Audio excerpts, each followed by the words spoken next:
নমস্কার, শুভ সন্ধ্যা। সিএনএ স্বাগত। আমি মণিময় পাল আপনাদের স্বাগত জানাচ্ছি আজকের দ্য বিগ স্টোরিতে। আর সাম্প্রতিক ঘটনার প্রেক্ষিতে আমাদের আজকের আলোচনার বিষয় প্রশাসনের একাল সেকাল। গণতন্ত্রের আসল পরীক্ষা কোথায় হয় জানেন?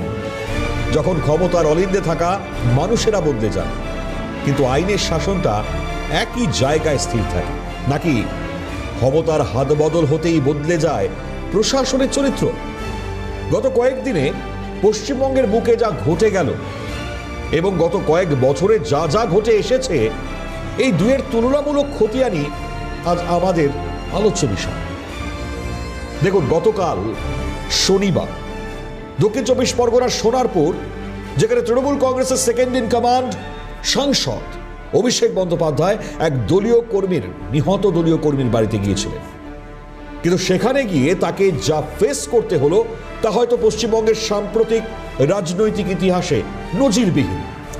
নিজের চেনা দুর্গে খাস কলকাতা সংলগ্ন এলাকায় তাকে শুনতে হলো চোর চোর স্লোগান। জনরোষের এমন ভয়ঙ্কর রূপ দেখলেন তিনি, যা এর আগে হয়তো কোনো শাসক দলের শীর্ষ নেতা কল্পনাও করতে পারেননি। তার দিকে ছুড়ে দেওয়া হলো ডিম, ছুড়ে দেওয়া হলো ইট।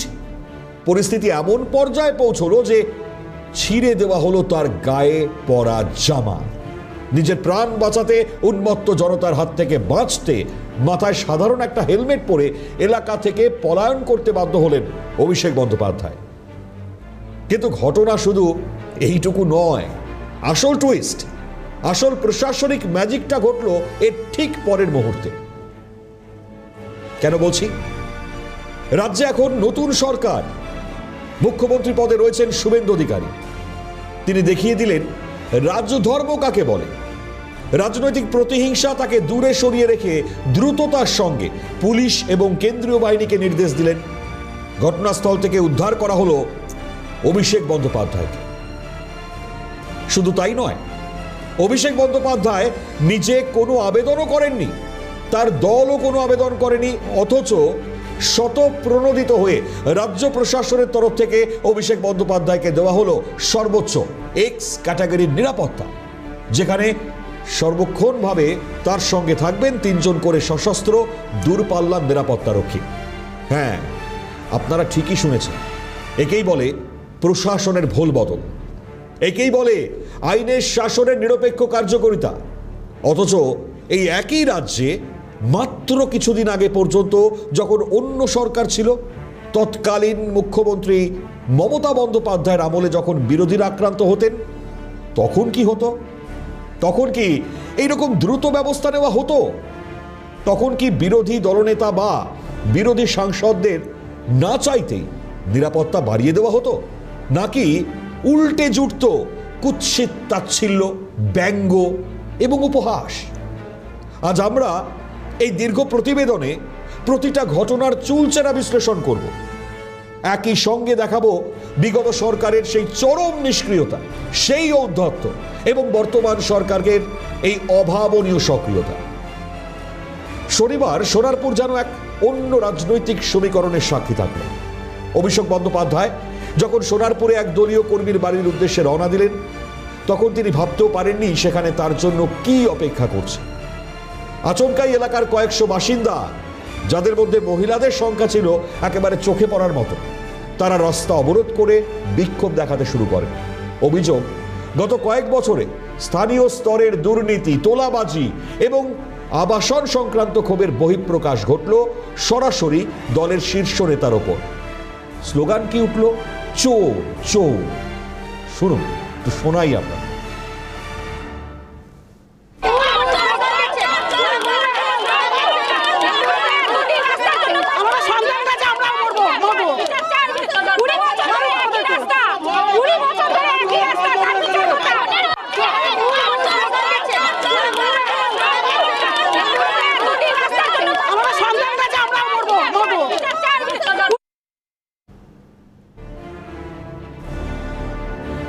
কি শুনলেন তো? এরপরে কিন্তু শুরু হলো প্রশাসনের অ্যাকশন। হ্যাঁ, প্রশাসন অ্যাকশন শুরু করলো। মুখ্যমন্ত্রী শুভেন্দু অধিকারী কড়া নির্দেশ দিলেন, আর কড়া এই নির্দেশের পর পুলিশ প্রশাসন এক মুহূর্ত সময় নষ্ট করেনি। রাতভর চলল তল্লাশি। সোনারপুরের আনাচে কানাচেই তল্লাশি চলে। সিসিটিভি ফুটেজ, মোবাইলের ভিডিও তা খতিয়ে দেখে চিহ্নিত করা হয় কারা কারা হামলাকারী। রাতেই গ্রেপ্তার করা হলো 5 জনকে। ধৃতদের নামও বলে দিই আপনাদের: আকাশ গায়েন, কাজল, দেবাশিস এবং জয় সেনগুপ্ত।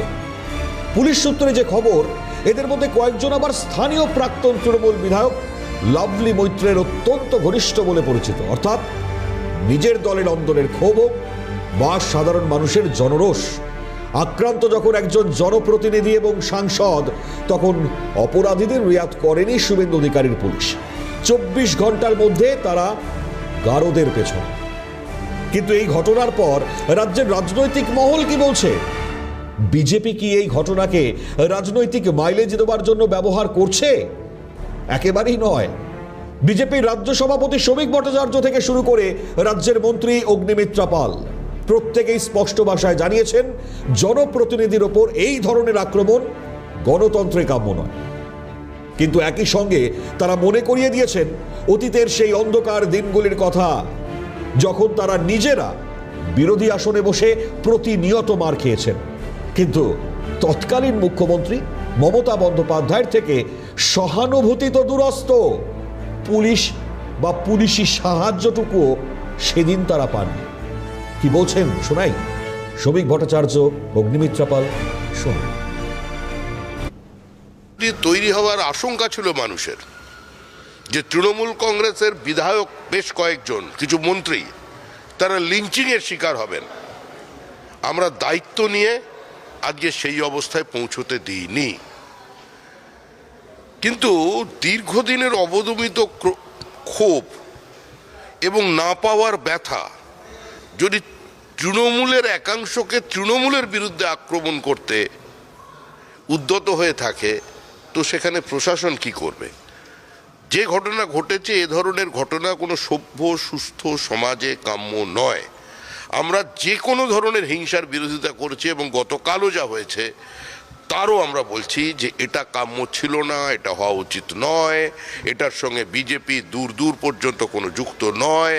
এটা তৃণমূলের সঙ্গে তৃণমূলের গণ্ডগোল, কারণ তৃণমূল আদপেই কোনো রাজনৈতিক দল ছিল না। যারা অভুক্ত ছিলেন তারা এখন আক্রমণ করছেন। দেখুন, গতকাল যে ঘটনাটা হয়েছে মিস্টার অভিষেক ব্যানার্জির সাথে, সেটা আমরা কোনোদিনই সমর্থন করিনি আর করবো না। একই ঘটনা যখন কয়েক বছর আগে মাননীয় নাড্ডাজি, আমাদের সর্বভারতীয় সভাপতি সেই সময়কার, তার উপর যখন আক্রমণ হয়েছে, আমাদের বারবার বিভিন্ন নেতৃত্ব, আমাদের আজকের মুখ্যমন্ত্রী তখনকার বিরোধী দলনেতার ওপর হয়েছে, ডক্টর সুকান্ত মজুমদারের ওপর হয়েছে, তখন কিন্তু এই একই কথা বলেছেন, জনরোষ। গতকাল যে ঘটনাটা ঘটলো, এটাও কিন্তু জনরোষ। বছর ধরে অভিষেক ব্যানার্জি, মমতা ব্যানার্জি এবং টিএমসি পার্টি যেভাবে বাংলার মানুষকে কোণঠাসা করে অত্যাচার করেছে, একদিকে পুলিশ আর একদিকে জাহাঙ্গীর শেখ শাহজাহানকে নিয়ে, তার জবাব বাংলার মানুষ দিচ্ছে আর দিয়েছে। রাজনীতি হয়েছে মমতা ব্যানার্জি নেতিবাচক, ধ্বংসাত্মক রাজনীতি। সেই ধ্বংসাত্মক রাজনীতিকে যদি আবার করে নতুন সরকারের সময় ফিরিয়ে আনতে চান, আপনার পলিটিক্যাল মাইলেজ আর আপনার দলকে আবার করে ভাসমান রেলেভেন্ট করার জন্য, এটা কিন্তু আমরা করতে দেব না।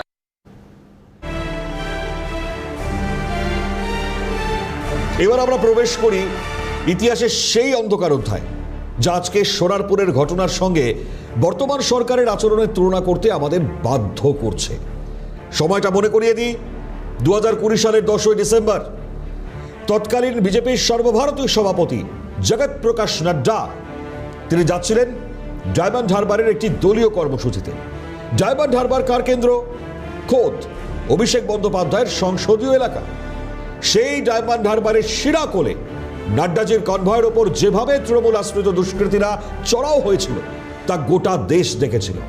লরি থেকে বড় বড় বোল্ডার এনে বুলেট প্রুফ গাড়িতে ছোড়া হয়েছিল। কৈলাস বিজয়বর্গীয় থেকে শুরু করে বহু কেন্দ্রীয় এবং রাজ্য স্তরের নেতা সেদিন রক্তাক্ত হয়েছিলেন। কিন্তু তৎকালীন মুখ্যমন্ত্রী মমতা বন্দ্যোপাধ্যায় কি ভূমিকা নিয়েছিলেন? তিনি কি অতিরিক্ত পুলিশ পাঠিয়েছিলেন? উত্তরটা না।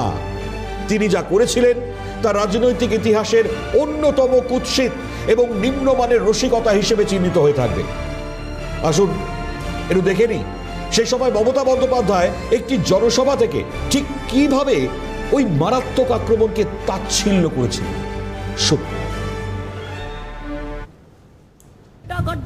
সব চলে আসছে একটা করে। তোমরা তো স্টেটকে না জানিয়ে কত লোককে সিকিউরিটি দিয়েছি। আই চ্যালেঞ্জ দিস, তোমরা স্টেট গভর্নমেন্টকে জানাবার প্রয়োজন মনে করো না। প্রবলেম হলে তখন স্টেটকে গালাগালি দাও। কে কাকে থ্রো করেছে না প্ল্যানিং করে করেছো। যেমন ঈশ্বরচন্দ্র বিদ্যাসাগর একটা প্ল্যানিং করে করেছিলে, আমি পুলিশকে বলেছি টোটাল এনকোয়ারি করতে, এনকোয়ারি করে দেখতে। তার কারণ সব মিথ্যে সহ্য করব না। কোনোদিন চাড্ডা নাড্ডা ফাড্ডা ভাড্ডা গাড্ডা সব চলে আসছে একটা করে। তোমরা তো স্টেটকে না জানিয়ে কত। এই বক্তব্য থেকে কি প্রমাণ পায়? মানে অর্থাৎ অপরাধীদের আড়াল করা এবং আক্রান্তকে উপহাস করা, এটাই কি ছিল তৎকালীন তৃণমূল সরকারের মূল নীতি?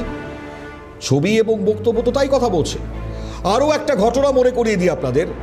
এই ঘটনা খুব বেশি দিনের পুরনো নয়, ওই মাত্র 1 মাস আগের ঘটনা। 2026 সালের মে মাস, হাই ভোল্টেজ বিধানসভা নির্বাচনের ঠিক আগে, এপ্রিলের 10 তারিখ, কলকাতার অন্যতম ভিভিআইপি কেন্দ্র ভবানীপুর। এই ভিভিআইপি কেন্দ্র ভবানীপুরের বুথ পরিদর্শনে গিয়েছিলেন তৎকালীন বিরোধী দলনেতা শুভেন্দু অধিকারী। ভবানীপুর বরাবরই তৃণমূলের শক্ত ঘাঁটি হিসেবেই পরিচিত। শুভেন্দু অধিকারী যখন সেখানে পৌঁছলেন তখন কোনো প্ররোচনা ছাড়াই একদল তৃণমূল কর্মী লাঠি, সোটা, ইট, পাথর নিয়ে তার কনভয় লক্ষ্য করে ঝাঁপিয়ে পড়ে। পরিস্থিতি এতটাই অগ্নিগর্ভ হয়ে ওঠে যে ছবি আমরা দেখেছিলাম তাদের শুভেন্দু অধিকারীর চারপাশে নিরাপত্তা বলয় সেটা ভেঙে ফেলার চেষ্টা করা হয়। চরম হাতাহাতি এবং সংঘর্ষের পরিস্থিতি তৈরি হয় সেখানে। উপস্থিত রাজ্য পুলিশ কার্যত ঠুটো জগন্নাথ হয়ে দাঁড়িয়েছিল। কেন্দ্রীয় বাহিনী যদি সেদিন নিজেদের প্রাণ বাজি রেখে লাঠি উঁচিয়ে কোনো মতে শুভেন্দু অধিকারীকে উদ্ধার করে না আনতেন, তবে সেদিন ভবানীপুরের বুকে এক বড়সড় বিপর্যয় ঘটে যেতে পারত। কিন্তু এত বড় ঘটনার পরও তৎকালীন সরকারের পুলিশ কি ভূমিকা নিয়েছিল? কোনো শতপ্রণোদিত মামলা রুজু করা হয়নি, কোনো সিসিটিভি ফুটেজ দেখে কাউকে রাতারাতি গ্রেপ্তার করা হয়নি, যেমনটা সোনারপুরের ঘটনায় করা হয়েছে। এবার আসা যাক দ্বিতীয় আরও একটি বড় ঘটনায়। সালটাও মনে করিয়ে দিই, 2025, মাসটি ছিল জুন। তৎকালীন বিজেপি রাজ্য সভাপতি এবং বর্তমান কেন্দ্রীয় মন্ত্রী সুকান্ত মজুমদার তার কনভয় লক্ষ্য করে উত্তরবঙ্গে ব্যাপক ইট, পাথর এবং জুতো ছোড়া হয়। সুকান্ত মজুমদার সরাসরি অভিযোগ তুলেছিলেন এই হামলা কোনো বিচ্ছিন্ন ঘটনা ছিল না। এটি ছিল অভিষেক বন্দ্যোপাধ্যায় এবং মমতা বন্দ্যোপাধ্যায়ের সরাসরি নির্দেশে এক পরিকল্পিত হামলা, যাতে বিরোধী দলের মনোবল সেটা ভেঙে দেওয়া যায়। শেষ হয়নি এখানে, আরো আসবো। এরপর যদি পরবর্তী ঘটনায় আসি, সেই 2025 সাল, সময়টা ছিল 6 অক্টোবর। উত্তরবঙ্গে দুর্গতদের পাশে দাঁড়িয়ে ত্রাণ বিলি করতে গিয়ে নাগরাকাটায় গিয়েছিলেন শিলিগুড়ির বিজেপি বিধায়ক তথা উত্তরবঙ্গের অন্যতম প্রধান মুখ শঙ্কর ঘোষ। একই সঙ্গে মালদহ উত্তরের বিজেপি সাংসদ খগেন মুর্মু। ত্রাণ বিলির মতন একটি মানবিক কাজের জায়গায় হঠাৎ করে একদল উত্তেজিত মানুষ, তারা লাঠিসোঁটা, ইট, পাথর নিয়ে তাদের উপর চড়াও হয়। হামলা এতটাই আকস্মিক এবং মারাত্মক ছিল, তাদের গাড়িটি সম্পূর্ণ ভাঙচুর করা হয়। পাথরের আঘাত, তাতে গাড়ির জানালার কাঁচ ভেঙে যায়। শঙ্কর ঘোষের ডান হাতের লিগামেন্টে গুরুতর চোট লাগে। কিন্তু সবচেয়ে বেশি আঘাত পান প্রবীণ সাংসদ খগেন মুর্মু। একটা বড় পাথর সরাসরি তার মাথায় এসে লাগে। মাথা ফেটে রক্তারক্তি কাণ্ড ঘটে এবং তার বাঁ চোখের নিচের হাড় মারাত্মকভাবে ক্ষতিগ্রস্ত হয়। দুজনকেই রক্তাক্ত অবস্থায় উদ্ধার করে শিলিগুড়ির একটি বেসরকারি হাসপাতালে ভর্তি করতে হয়েছিল। শঙ্কর ঘোষ সুস্থ হয়ে 8 অক্টোবর হাসপাতাল থেকে ছুটি পান, কিন্তু খগেন মুর্মু তাকে দীর্ঘ চিকিৎসাধীন থাকতে হয়েছিল। ঘটনার পর তৎকালীন মুখ্যমন্ত্রী মমতা বন্দ্যোপাধ্যায় তিনি উত্তরবঙ্গ সফরে গিয়ে সৌজন্যতার খাতিরে হাসপাতালে দেখা করতে গিয়েছিলেন। ঠিকই গিয়েছিলেন, কিন্তু হাসপাতালের বাইরে এসে সাংবাদিকদের সামনে তিনি যা বয়ান দিয়েছিলেন তা ছিল ক্ষতস্থানে নুনের ছিটা দেবার মতো। শুনবেন নাকি সেই বক্তব্য? শুনুন না, শুনুন। ওনার ডায়াবেটিক্সে একটু প্রবলেম আছে, কানের এখানটা একটুখানি মনে হয় লেগেছে অল্প করে, কিন্তু ওনার যেহেতু ডায়াবেটিক্স আছে সেজন্য অবজারভেশনে রেখেছে। কারণ ডায়াবেটিক পেশেন্টদের এমনিতে একটুখানি যে কোনো কিছু হলেই ওদের একটু বেশি কেয়ার নিতে হয়। আমি কথা বলে এসেছি, आरोग्य कामना कर। अगर कोई डिजास्टर होता है, साथ साथ में वीआईपी लोगों को 30-40 गाड़ी लेके जाना कन्वॉय, एक नहीं 4-5 को 7-8 को 30-40 गाड़ी का कन्वॉय लेके जाना ठीक है, ठीक होता है? And without information, without any information with the police. लेकिन कभी लोगों को जब घर चला जाता है, जगह चला जाता है, रास्ता तोड़ जाता है, ब्रिज तोड़ जाता है, घर में खाना पानी कुछ नहीं रहता है, तब लोगों को गुस्सा होता है। हम भी इसके लिए तैयार था। अगर हमारे साथ कोई गुस्सा करते थे तो हम उसको गुस्सा सुन लेते थे, हम उसको साथ बात करते थे। लेकिन ये लोगों ने जितने का बाद एरिया में गया ही नहीं। দেখুন, মুখ্যমন্ত্রী তো সবার মুখ্যমন্ত্রী, এই তার বডি ল্যাঙ্গুয়েজ। মুখ্যমন্ত্রী সাধারণ মানুষের মুখ্যমন্ত্রী, মুখ্যমন্ত্রী বিরোধী দলেরও প্রত্যেকের মুখ্যমন্ত্রী। তারপরেও থেমে থাকেনি। যে লিস্ট সেটা অনেক বড়। আমি বিরতির পর ফিরে এসে দেখাবো আপনাদেরকে। দিলীপ ঘোষ, তার সাথে কি হয়েছিল? নিশীথ প্রামাণিক, তার সাথে কি হয়েছিল? বিরতির পর ফিরে এসে সঙ্গে থাকুন। ওটা বলছিলাম বিরতিতে যাওয়ার আগে, দিলীপ ঘোষ তার ওপরও যে হামলা, কোচবিহার থেকে ক্যানিং বা ডাইভারধারবার বারবার প্রাণঘাতী হামলা চালানো হয়েছে। একইভাবে দিনহাটায় তৎকালীন কেন্দ্রীয় মন্ত্রী নিশীথ প্রামাণিকের কনভয় বোমাবাজি, গুলি, তীর ধনুক নিয়ে হামলা হয়। ব্যারাকপুরে অর্জুন সিং বিজেপিতে থাকাকালীন বোমা গুলির লড়াইয়ে তার মাথা ফাটিয়ে দেওয়া হয়। কিন্তু তৎকালীন পুলিশ প্রশাসন কোনো ঘটনাতেই অপরাধীদের চিহ্নিত করে কঠোর শাস্তি দেওয়ার ন্যূনতম সদিচ্ছা দেখায়নি। তৎকালীন মুখ্যমন্ত্রী মমতা বন্দ্যোপাধ্যায়ের আমলে বিরোধী নেতারা আক্রান্ত হলে মূলত বিভিন্ন তথ্য বা অজুহাত খাড়া করা হতো। যে কোনো রাজনৈতিক হামলাকে নিজেদের ভেতরের মারামারি বা পদ ভাগের লড়াই বলে উড়িয়ে দেওয়া হতো। বিরোধীদের ওপর আক্রমণকে বিচ্ছিন্ন বা ছোট ঘটনা কিংবা সিম্প্যাথি পাওয়ার সাজানো নাটক বলা হতো। নিজেদের ব্যর্থতা ঢাকতে পাল্টা বাম আমলের হিংসার তুলনা টেনে বলা হতো, আগের চেয়ে এখন আপনারা ভালো আছেন। সহজ কথায়, আগের জমানায় যেখানে ছিল অজুহাত আর তাচ্ছিল্য, আজ সেখানে দেখা যাচ্ছে তাৎক্ষণিক প্রশাসনিক পদক্ষেপ।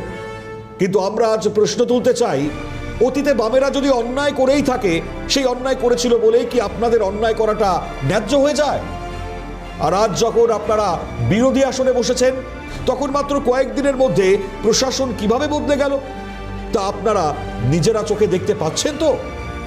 সোনারপুরের ঘটনা প্রমাণ করে দিয়েছে বর্তমান প্রশাসন রাজনৈতিক রং দেখে কাজ করে না। না চাইতেই অভিষেক বন্দ্যোপাধ্যায়কে এক্স ক্যাটাগরি নিরাপত্তা দেওয়া হলো। তৃণমূল কংগ্রেসের আমলে কি কোনোদিন কোনো বিজেপি বা সিপিআইএম নেতাকে আক্রান্ত হবার পর এভাবে শতপ্রণোদিত হয়ে রাজ্য সরকার নিরাপত্তা বাড়িয়ে দিয়েছিল? উত্তরটা হলো না, দেয়নি। উল্টে তাদের সিকিউরিটি প্রত্যাহার করে নেওয়া হতো বা মিথ্যে মামলায় ফাঁসিয়ে দেওয়া হতো। আজ স্পষ্ট হওয়া দরকার আমাদের। দ্রুত পদক্ষেপই প্রমাণ করলো প্রশাসন পাল্টেছে। সোনারপুরের ঘটনা দুটি আয়না ধরেছে। প্রথমত, জনরোষ কারো একচেটিয়া সম্পত্তি নয়। অহংকার বাড়লে মানুষ যেমন মাথায় তোলে তেমনই মাটিতে নামিয়ে দেয়। অভিষেক বন্দ্যোপাধ্যায়ের উপর আক্রমণ সমর্থনযোগ্য নয় এবং বিজেপিও এর নিন্দা করেছে। দ্বিতীয় উজ্জ্বল আয়না, সেটি হলো শুভেন্দু অধিকারীর রাজধর্ম পালন। ক্ষমতার শীর্ষে থেকে রাজনৈতিক শত্রুকে আইনি সুরক্ষা দেওয়া এবং বিরোধীদের মতো কুৎসিত অজুহাত বা উপহাস না করা, তিনি সেটাই দেখালেন। তিনি বুঝিয়ে দিলেন প্রশাসনের একাল সেকাল এর আসল তফাৎ। আগের আমলের কালিমালিপ্ত সংস্কৃতির যেন পুনরাবৃত্তি না হয়, আজ এটাই বাংলার মানুষের একমাত্র প্রত্যাশা। আজকে এটাই ছিল আপনাদের কাছে বলার, এটাই ছিল আজকের আমাদের দ্য বিগ স্টোরি। ভালো থাকবেন, সুস্থ থাকবেন। নমস্কার, শুভ সন্ধ্যা।